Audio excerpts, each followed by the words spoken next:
Okay, thank you guys so much for having me today. It's been so great to hear, everything that's going on in Colorado. I still love and adore the state so much, and I've heard a lot about conservation. I've heard a lot about planning and communication from you guys, and a little about Kansas and how you feel about Kansas. So I just won't tell them. No, just kidding. Anyway, so I wanted to give you just a little bit of a background on what the district is, kind of how much land we work with, what kind of problems that we have, and then our current conservation program that we have in place that's called a LEMA. It's a locally enhanced management area, and I will go into detail about how that came to be and where we're going with it next. So this is a district map of all 5 districts in Kansas. There are only 5. Number 4 is the top left district, and that is the one where we are currently working out of. Formated in 1976, all are parts of about 10 counties. We have 3.11 million acres. About 280 of that are 1,000 of that are irrigated. We have approximately 3,500 wells, and we're locally tax supported. We have state regulated meters on all of our wells, and we are completely and totally on center pivot irrigation. Really quickly, I will point out too, one of the things that is kind of interesting about Kansas is you have areas that have really severe declines, and then you have areas that don't. District 2 and District 5 on this map do not have significant decline issues and actually are starting to become classified as sustainable. District 4, 1, and 3 have significant declines. 3 actually has some of the most severe in the whole state of Kansas, primarily due to their industry and their heavy early on irrigated areas. So in the beginning, the state water plan pretty much allowed for 2 different committees to do work in order to plan out a little bit further how they wanted to address the increasing issue of water in the western area of Kansas, the MAC and the TAC committees. They met many times during 2001 and eventually came up with 5 recommendations to delineate the aquifer into subunits, to identify each subunit as kind of a section of decline, to support, I'm not nervous at all, just to let you know. Identify those subunits into priorities, support and expand existing programs, and then support and expand further education. GMD4 basically took on those recommendations and came up with task protocols that they were going to submit into their own management program that each district has. And those were basically to cluster those units, to prioritize them, to verify the data that was used in order to create them. Ours were actually classified as high priority areas, not subunits. And to assess the management, to set goals, and then to assess the management program as which to obtain those goals, and then to develop assistance plans, review, evaluate, and reiterate. Finally, that management program was adopted in 2006, and that is what led to the exhausting program of establishing what were going to be classified as low, medium, and high priority areas. They were set off of 2 trigger points. One was basically a decline rate, and then another was water use density. So as you can kind of see, I'm kind of going to try to hurry so I don't take up too much time.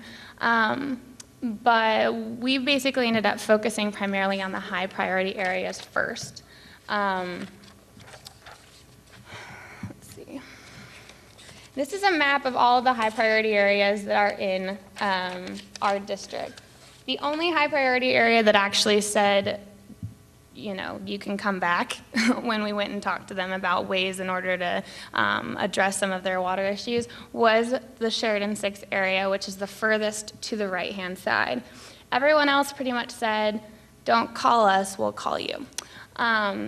We gave them a lot of different data, saturated thickness levels, decline rates, kind of gave them a good idea of where they were going to go, what it was going to look like, and drew that out about to 65 years, 2065. From that, they started looking at, okay, what are some existing programs that we have in the state of Kansas? What could we do? There's something called an IGUCA, which is an intensive groundwater use control area. Basically, an IGUCA would be if a group of irrigators came together and said, hey, we want a plan, help us to figure out some way to conserve water. The state engineer's office would then come in and write that plan for them. There's not a lot of local control there, and that was something that was of a lot of concern to a lot of the people that were the most interested in doing something to prolong the life of the aquifer. So that's pretty much how the LEMA was born. It was an idea that was sparked by Wayne Bossert and Ray Lumen of our office. They worked really closely with the state in order to pretty much come up with this plan that would allow the irrigators of those high priority areas to come together, facilitate conversations, and decide on what they wanted for their own LEMA to save water. It had to be legal and it had to save water, and that was it. The process was they drew it up, they formatted it, they talked about what they wanted as regulations, they talked about how much water they wanted to conserve, period. They talked about in what ways they wanted to do it, and they even talked about what their fines would be if they didn't comply. The guys of the Sheridan 6 LEMA decided on extremely high penalties. They wanted to make sure that everyone was going to be on board for the program, and so they actually have a threatened suspension of a water right, and I think about $1,000 fine if you do not comply with the program. But you have to keep in mind that that's a program that they drew up. So they were making the decision that they themselves would have to pay that price if they couldn't meet that conservation plan. So as you can see, it did become, the final LEMA order was finally signed in on April 17th of 2013, and that's when we pretty much dug into the LEMA. This is the Sheridan 6 LEMA that is in the Sheridan 6 high priority area. It's 99 square miles, and it has 9 observation wells that we work with KGS's programmers to monitor and kind of track where the water levels are going within the LEMA and then compare it to previous years. There's about 61,000 appropriated acre feet. The actual acre feet used is a little bit more, around 26,000. And they were doing an average of 15 acre inches per acre. And that's really important to see because of the next slide. They went down to 11 inches a year. So they took a single year allocation and created a 5-year allocation. So they would take those 55 inches total, and it was up to them throughout those 5 years how they would use them. Corn's really high, do corn first couple years, switch off later years.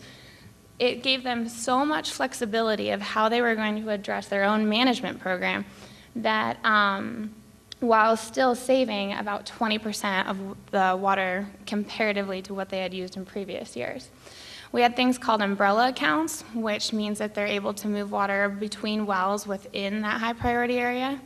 And then we also had an overall goal of about 114,000 acre feet over a 5-year period. I'll just catch up with myself here. So a lot of people kind of wonder how they're getting along with that. It was a really dry year, and that's a pretty scary thing to dip down that far into just about 11 inches.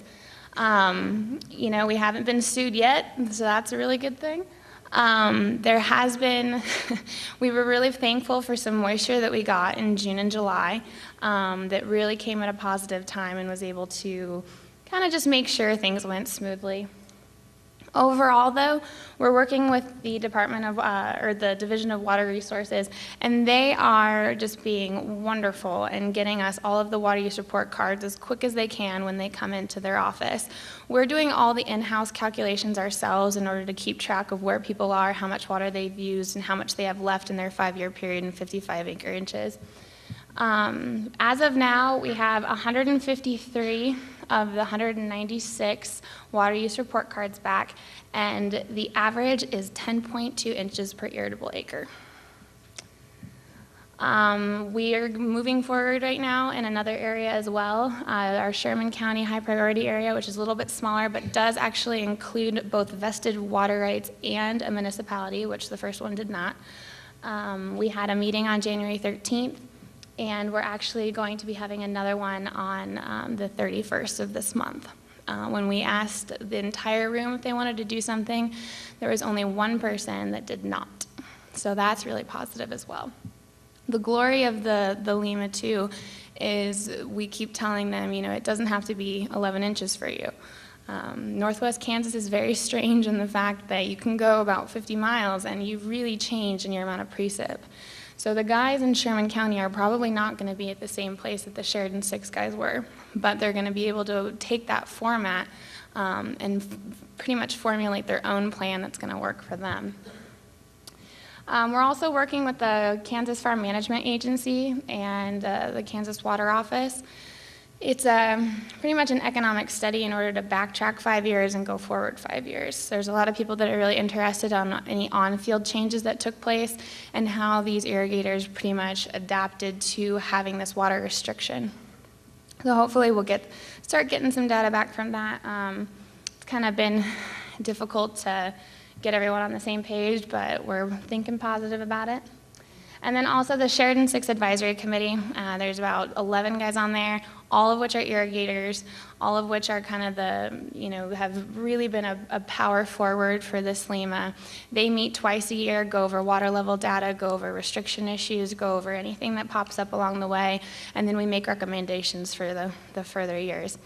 Right now, the estimated total water savings is if they continue this LEMA and they keep it around between 18 and 20% reductions, they're going to be extending their water use in that high priority area by 25 years. This is an example of all of the high priority areas in our district as well as the GMD as a whole. As you can see, Sheridan 6 is on the bottom. They had an insanely steep curve going on there. And then at the same time, you also have Sherman 2, which is the blue line above that. They have a similar decline rate, but they have a heck of a lot more saturated thickness that they're starting off with. So those are the kind of things that we show people. We kind of explain this is what's going on, this is what you're looking at long term, this is an option of what you want to do, and really facilitate their conversations to begin to grow and hopefully move in a direction of something similar to the LEMA that we've already created, or one that's going to work more specifically for their area as well. But it's a great tool. I think we've really had a lot of success in it. There's another district, District 1, actually, out of Scott City, who is looking at doing a district-wide LEMA. So they are about to vote on it, and they're doing the same about, I think theirs is 5 or 6 years, ours was 5 years.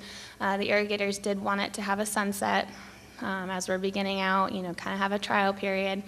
But their LEMA is about the same as how it's formulated, but they're looking at voting on that in June. So that's kind of some exciting things that are happening in Kansas, and please don't think that you're all alone out here in your worries and hopes to figure out something to do to prolong the life of the aquifer. If you ever have any questions or concerns about our district, any of the other districts, the state of Kansas as a whole, you're always welcome to give me a call or any of the other district managers, and we'd be happy to answer your questions or get you to the right people. So thank you so much. I appreciate it, and go Colorado.